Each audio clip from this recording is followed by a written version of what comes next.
আমার চ্যানেলে তোমাদের সবাইকে স্বাগত জানিয়ে আমি দীপা আবারও চলে আসলাম নতুন একটা ব্লগের সাথে।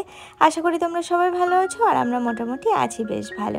তবে হ্যাঁ, আজকের ব্লগটা আমি এখন থেকে শুরু করছি। এই দেখো বাড়িতে এসেছে আজকে মাটন। আজকে না মাটনটা আসার কথা ছিল না, বাবা হঠাৎ করে নিয়ে, কারণ আমরা এখন চিকেনটা খুব কম খাচ্ছি। তোমরা আশা করে বুঝতে পারছো, রান্নাবান্না অতটা করা হয় না চিকেন, আগে যে হারে করা হতো। তো চিকেনটা এখন একটু কম খাচ্ছি, তো সেই জন্য বাবা আবার মাটন নিয়ে এসেছে। তো যাই হোক, এই দেখো এখন সব মশলাপাতিগুলো সমস্ত কিছু কমপ্লিট করে ফেলি, তারপরে রান্নাটা চাপিয়ে দেব। আর এই সমস্ত কিছু রান্না হলে আমি তো প্রতিদিন বা প্রতিবারই কিন্তু বলি, এই সমস্ত কিছু রান্না হলে দায়িত্বটা আমারই থাকে। এই দেখো আমাদের এখানে যে গাছগুলো ছিল না, সেগুলো সব তোলা হলো। এই জায়গাটা ক্লিন করা হচ্ছে। ওই দেখো ওখানে যে সরপান গাছ, সেটা তোলা হলো। কেন বলো তো, বাড়িতে কয়েকটা ফলের গাছ লাগানো হবে। ওই যে লেবু গাছ, আম গাছ সব আছে, সেগুলো একটু জায়গায় করতে হবে, সেই জন্য আর কি সব তোলা টোলা হলো। মা আর কাকু মিলে তুলছে, দুজন মিলে।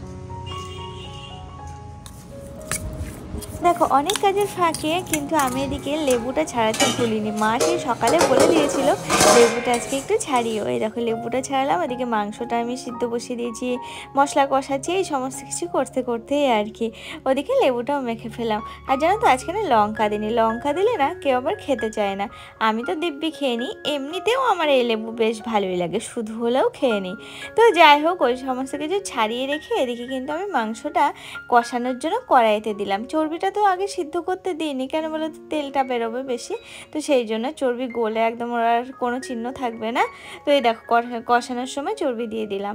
আর লেবুটা মাখিয়ে রেখেছিলাম, লেবুটা মা খেয়েছে, ওই কাকু কাজ করছে, কাকু খেয়েছে, আর এদিকে আমি এখন খাচ্ছি, আর বাবার জন্য কিছুটা রেখে দেবো। আর বলে না, মাংস রান্না করতে করতে ভাই ফোন করলো, বললো আপু আমি বিরিয়ানি নিয়ে যাচ্ছি। আর আমি বললাম ঠিক আছে, তাহলে আলু বিরিয়ানি নিয়ে এসো।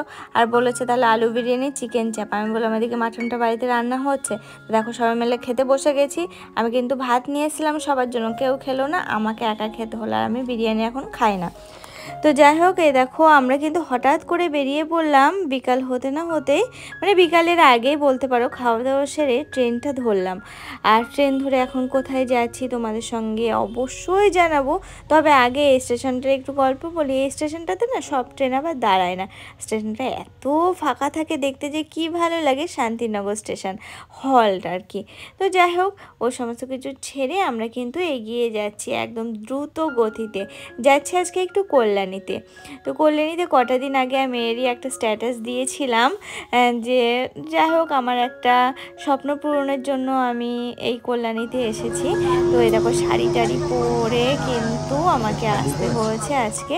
সত্যি কথা, আজ এই শাড়িটা পরলাম অনেক বছর পর, আর কল্যাণীতেও আসলাম বেশ অনেক বছর পর।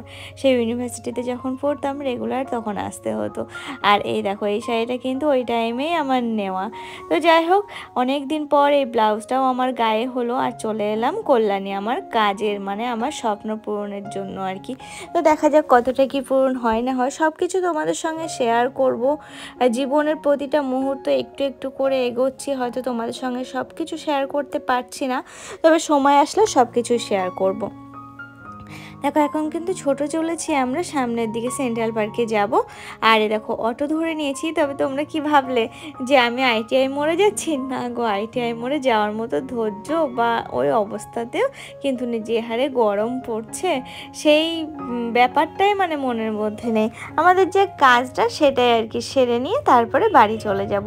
কাজ কিন্তু কমপ্লিট হয়ে গেছে, তারপরে খিদে পেয়ে গেছে জোর। আমি আর অর্পণ আবার একটু খেতে চলে আসলাম, ওই টিফিন করার মতো আর কি, খেয়ে নেব। নিয়ে খাওয়া দাওয়া সেরে আবার একটু কাজ বাকি ছিল, সেটা সেরে এই দেখো টোটো ধরে এখন চলো যাই বাড়ির দিকে। আর বেশিক্ষণ এখানে কাজ নেই, এক্ষুনি হয়ে যাবে। তবে কি বলো তো, বেশিক্ষণ কিন্তু সময় লাগলো না। এলাম, কাজটা ঝটপট করে কমপ্লিট হলো, আবারও এই যে স্টেশনের দিকে রওনা দিয়ে দিয়েছি। আর কল্যাণী স্টেশনের সামনেটা কিন্তু আমার বেশ ভালো লাগে, যেহেতু পরিচিত একটা স্টেশন, আর সেই কারণে কিন্তু দেখো দেখতে দেখতে ট্রেন ধরে রানাঘাট চলে এসেছি। আর আজকের ব্লগটা এই পর্যন্ত যাচ্ছি। আজকের মতো টাটা।